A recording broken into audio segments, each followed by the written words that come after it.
우리에게 주신 하나님 말씀은 로마서 12장 1절에서 20절까지의 말씀입니다. 로마서 12장 1절에서 20절까지의 말씀입니다.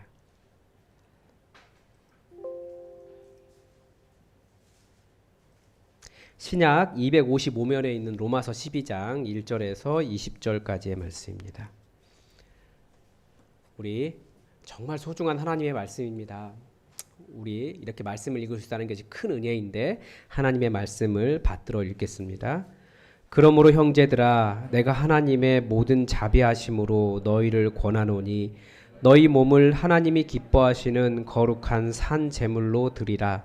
이는 너희가 드릴 영적 예배니라. 너희는 이 세대를 본받지 말고 오직 마음을 새롭게 함으로 변화를 받아 하나님의 선하시고 기뻐하시고 온전하신 뜻이 무엇인지 분별하도록 하라. 내게 주신 은혜로 말미암아 너희 각 사람에게 말하노니 마땅히 생각할 그 이상의 생각을 품지 말고 오직 하나님께서 각 사람에게 나누어 주신 믿음의 분량대로 지혜롭게 생각하라. 우리가 한 몸에 많은 지체를 가졌으나 모든 지체가 같은 기능을 가진 것이 아니니 이와 같이 우리 많은 사람이 그리스도 안에서 한 몸이 되어 서로 지체가 되었느니라. 우리에게 주신 은혜대로 받은 은사가 각각 다르니 혹 예언이면 믿음의 분수대로, 혹 섬기는 일이면 섬기는 일로, 혹 가르치는 자면 가르치는 일로, 혹 위로하는 자면 위로하는 일로, 구제하는 자는 성실함으로, 다스리는 자는 부지런함으로, 긍휼을 베푸는 자는 즐거움으로 할 것이니라. 사랑에는 거짓이 없나니 악을 미워하고 선에 속하라. 형제를 사랑하여 서로 우애하고 존경하기를 서로 먼저 하며 부지런하여 게으르지 말고 열심을 품고 주를 섬기라. 소망 중에 즐거워하며 환난 중에 참으며 기도에 항상 힘쓰며 성도들의 쓸 것을 공급하며 손 대접하기를 힘쓰라. 너희를 박해하는 자를 축복하라. 축복하고 저주하지 말라. 즐거워하는 자들과 함께 즐거워하고 우는 자들과 함께 울라. 서로 마음을 같이하며 높은 데 마음을 두지 말고 도리어 낮은 데 처하며 스스로 지혜 있는 채 하지 말라. 아무에게도 악을 악으로 갚지 말고 모든 사람 앞에서 선한 일을 도모하라. 할 수 있거든 너희로서는 모든 사람과 더불어 화목하라. 내 사랑하는 자들아 너희가 친히 원수를 갚지 말고 하나님의 진노하심에 맡기라. 기록되었으되 원수 갚는 것이 내게 있으니 내가 갚으리라고 주께서 말씀하시느니라. 내 원수가 줄이거든 먹이고 목마르거든 마시게 하라. 그리함으로 내가 숯불을 그 머리에 쌓아 놓으리라. 아멘. 우리 수요 기도회 때 계속해서 공동체의 교제, 섬김, 공동체에 대한 말씀을 드리고 있습니다. 우리는 모두 어떤 관점을 가지고 무엇인가를 바라봅니다. 근데 말이 좋아서 관점이지 사실은 선입견이 더 가깝죠. 교인들은 성경을 읽을 때, 성도들은 성경을 읽을 때 주로 죄나 예배나 기도 이런 관점으로 성경을 읽습니다. 오늘 우리가 읽은 본문도 그렇습니다. 우선 로마서 12장 1절과 2절을 끊어서 읽지 12장 전체를 다 이렇게 읽는 경우는 없습니다. 그러니까 문맥을 잘 나누는 거죠. 그래서 1절과 2절만 끊어서 읽으면 어떤 식으로 해석이 되냐면 우리가 하나님께 진실한 예배를 드려야 된다. 영적인 예배를 드려야 된다라고 하는 예배의 본문이 되어버립니다.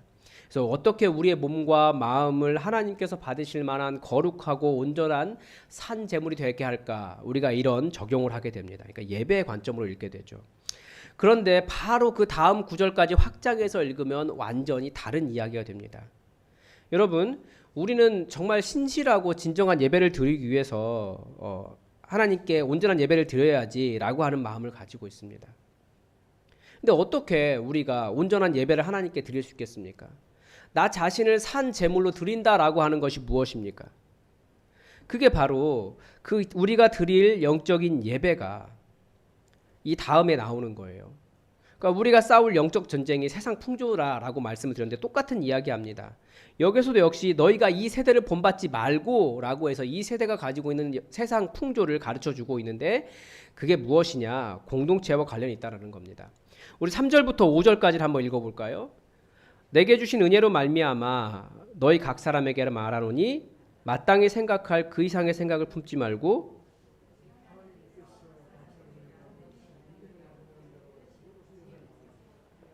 우리가 한 몸에 많은 지체를 가졌으나 모든 지체가 같은 기능을 가진 것이 아니니 이와 같이 우리 많은 사람이 그리스도 안에서 한 몸이 되어 서로 지체가 되었느니라.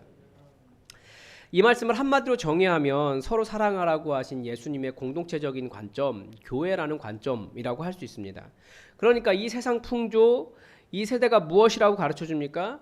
이 세상 풍조나 이 세대는 더불어 함께 잘 사는 방법, 공동체에 대한 이야기를 하기보다 다른 사람 위에 군림할 수 있는 더 높은 자리로 올라가라. 이것이 세상의 가르침입니다. 한번 잘 생각해 보세요.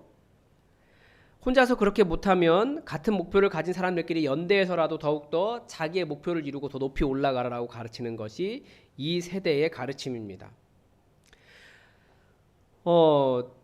사람이 정말 이상한 게 뭐냐면 이런 세상 풍조가 얼마나 깊이 각인되어 있는지 우리 공동체로 서로 선하게 잘 살아보자라고 하다가도 그런 사람들끼리 모이면 역시 우리끼리 사는 것이 좋사오니가 되면서 우리 안에 들어오지 못한 당신들과 함께할 수 없습니다라고 어떤 개토화 되어버리는 것을 우리는 알 수 있습니다. 그러니까 공동체가 확장되지 못하는 거예요. 그래서 본문이 계속 이야기하는 것은 뭐냐? 우리가 드릴 영적 예배, 우리 자신을 거룩한 산 제물로 드리는 것은 무엇이냐? 서로 옆에 있는 사람들, 특히 성도들과 함께 더불어 잘 살아가는 것, 그것이라는 거예요. 그래서 마땅히 생각할 이상의 마음을 품지 말아라 라고 하는 말도 높은 마음 갖지 말라는 거예요. 그러니까 우리가 공동체로 나 자신을 내려놓는 방법에 대해서 계속 이야기하는 거죠. 한번 생각해 보면 여러분 교회 공동체가 왜 깨어질까요? 물론 특수한 경우들이 있지만 일반적인 경우에 왜 깨어지냐면 성도 간의 교제가 왜 위협받냐면 내가 너보다 더 높다. 내가 너에게 명령할 수 있다. 라고 하는 어떤 그런 상하 관계에 대해 그런 것들 때문에 공동체가 위협을 받습니다. 실제로 사회에서도 지위가 높으신 분들이 그런 일들을 하는 경우가 많죠. 왜냐하면 다른 사람 밑에서 섬긴다는 것이 무엇인지 그런 일을 전혀 경험해 보지 않았기 때문입니다. 그래서 또다시 다른 교회 그 장로님 아들 이야기를 들으면 그분은 재벌 아들이거든요. 그래서 자기 차에 물이 엎드려졌는데 그걸 닦을 줄을 몰라요. 그래서 교인한테 시켜요. 집사님인데 자기는 그걸 닦는 것 자체를 어떻게 하는지 자체를 모르는 거예요. 해본 적이 없는 거죠. 그 정도로 그 섬김이 이렇게 몸에 없는, 아예 생각이 없는 그런 분들도 있어요. 그래서 예수님은 어떻게 보면 차라리 사회적인 지위가 전혀 없는 노예나 창녀나 세리나 어부 이런 사람들을 찾아가신 것일 수도 있어요. 여러분 세상 풍조는 우리에게 더 높은 자리로 올라가라. 더 높은 자리를 차지해라. 다른 사람들 위해 군림해라. 다른 사람들을 부릴 수 있는 위치에 올라가라. 이렇게 가르쳐 줍니다. 그런데 그런 생각이 바로 우리가 본받지 말고 분별해야 할 세상 풍조예요. 이 세대의 가르침이라고요. 우리가 마땅히 생각할 그 이상의 마음을 품지 않는 것. 그것도 주신 믿음의 분량보다 높은 자리를 탐하지 않는 것이 바로 하나님께서 원하시는 선하고 기뻐하시고 온전하신 뜻이라는 겁니다. 우리는 그것을 분별하면서 그러니까 우리가 드릴 영적 예배란 바로 우리 이런 서로 간의 관계, 공동체를 아름답게 유지해 가는 것, 그것이 우리가 분별해야 될, 그리고 우리 자신을 들어야 될 영적 예배라는 겁니다. 그러면 우리는 서로를 또 어떻게 대해야 될까요? 본문에서 가르쳐 주는 것은 그래서 우리가 생각을 바꾸기를 원해요. 생각을 바꿔라. 그게 뭡니까? 우리가 한 몸이라는 거죠. 우리는 한 몸이에요. 한 몸은 서로의 역할을 인정하는 일에서부터 시작합니다. 그러니까 한 몸은 다른 사람이 잘하는 일을 질투하지 않습니다. 이 말은 다른 말로 하면 한 몸은 다른 지체가 잘 못하는 일에 대해서도 비난하지 않습니다.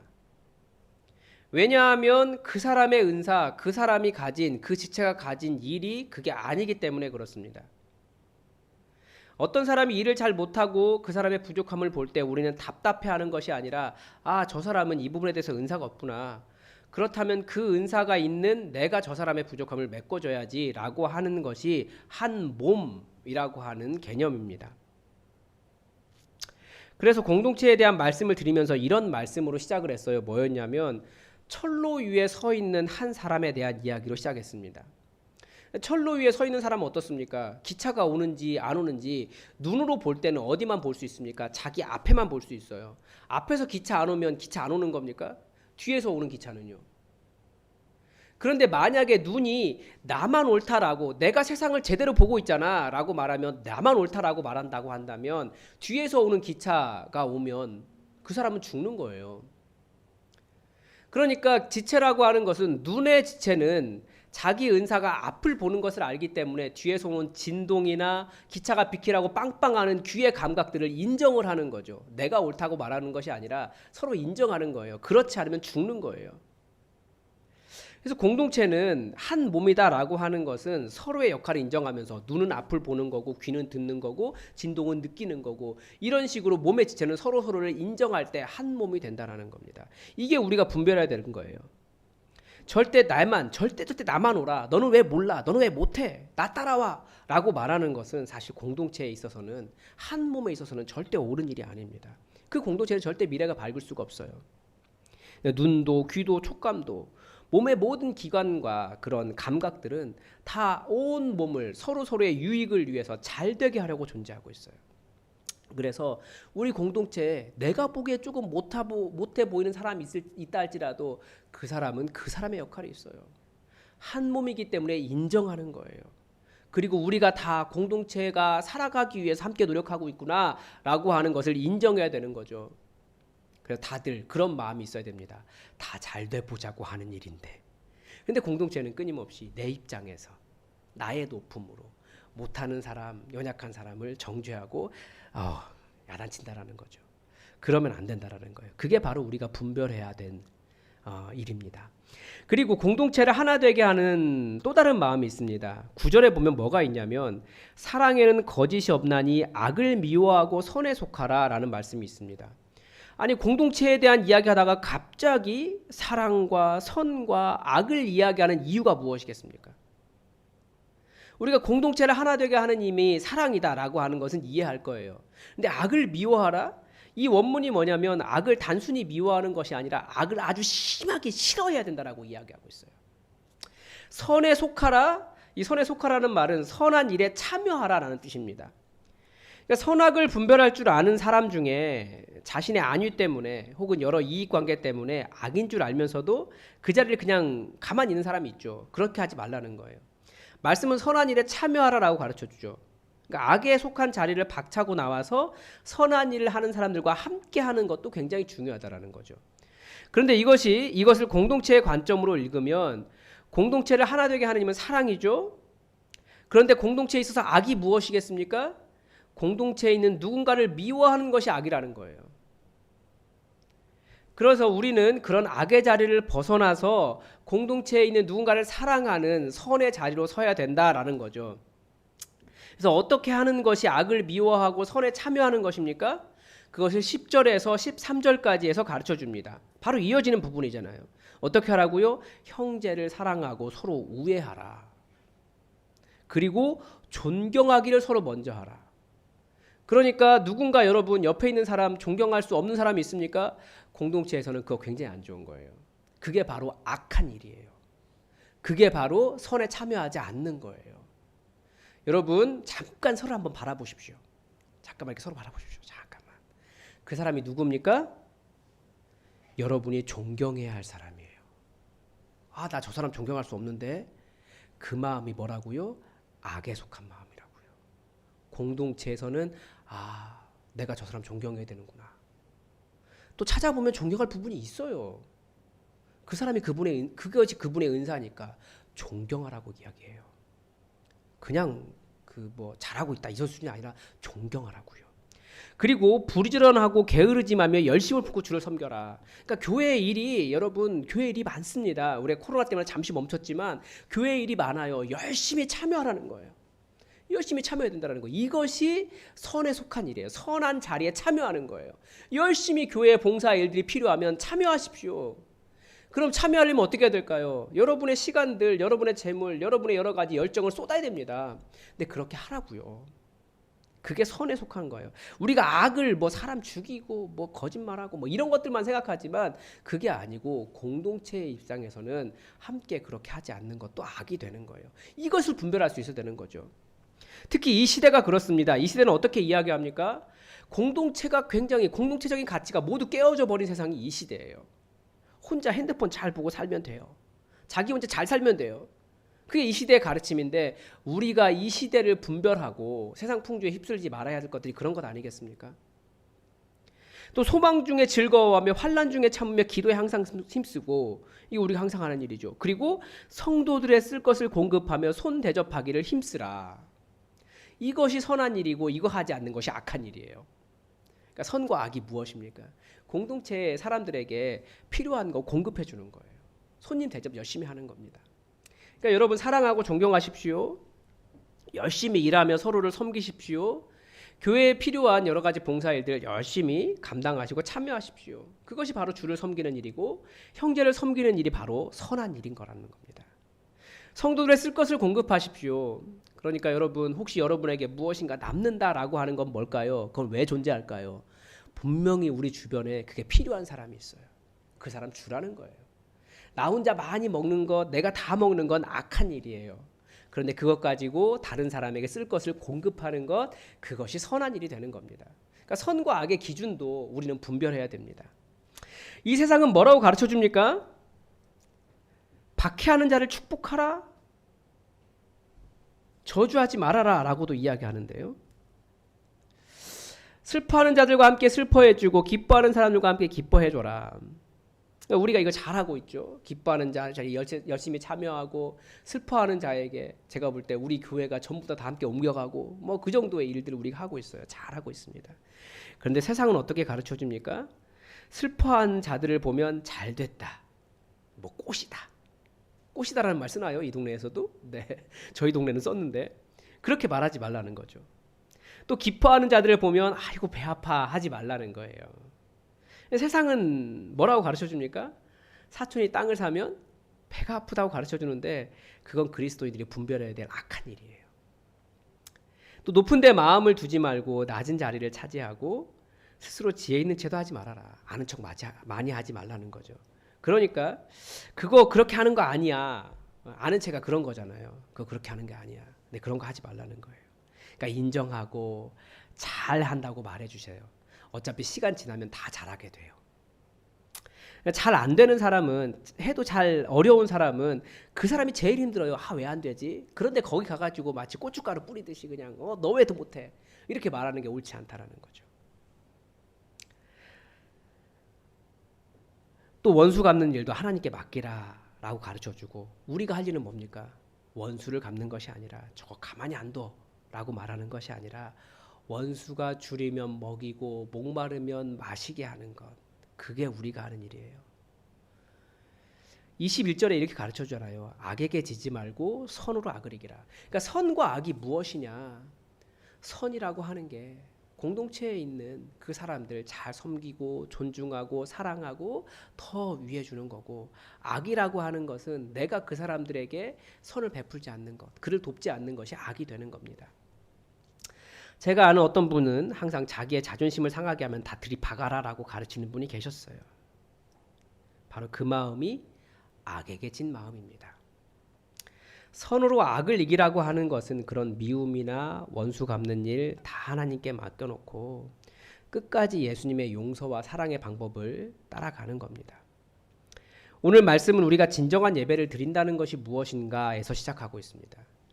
우리가 예배 시간에 나와서 최대한 온 마음을 다해 거룩하고 진실한 자세로 서는 것도 당연하지만 오늘 말씀은 그것보다 형제와 자매 간의 관계, 우리의 관계, 우리가 서로 사랑하며 세상 풍조, 더 높은 자리로 올라가라, 남을 무시하고 남을 부려먹어라, 위에 있어라라고 하는 세상 풍조라는 악에게 지지 말고 서로 사랑하고 섬기며 존중하며 위하며 내가 섬겨 남을 유익하게 하는 것이 우리가 드릴 영적 예배다라고 가르쳐주고 있습니다. 어떻게 진실한 예배 드리시겠습니까? 형제를 미워하지 않는 것이 예배고 형제를 섬기는 것이 예배입니다. 형제 자매가 필요한 것을 공급해 주는 것이 영적 예배고 정말 옆에 있는 사람을 존중하는 것이 영적 예배입니다. 세상이 가르치는 것처럼 살지 말고 원수 갚지 말고 미워하지 않는 것이 영적 예배입니다. 그래서 우리가 예수님이 가르쳐 주신 이 말씀을 따라 온전한 예배 드릴 수 있기를 바랍니다. 우리 잠깐 함께 기도할까요? 여러분, 우리가 영적 예배, 진실한 예배를 드리기를 원하는 사람들입니다. 진실한 예배는 내가 형제를 어떻게 대하느냐, 이게 진실한 예배와 관계가 있습니다. 선이 무엇입니까? 우리 주변의 형제와 자매와의 관계에 있습니다. 악이 무엇입니까? 내가 더 높은 자리 차지하려고 하고 다른 사람 위에 군림하려고 하고 자존심 상하지 않으려고 하고 섬기지 않으려고 하고 내 것을 지켜서 남을 섬기려고 하지 않는 것들입니다. 여러분, 우리가 선과 악을 바르게 분별하고 진정한 온전한 영적 예배를 드릴 수 있게 해달라고 우리 함께 기도합시다.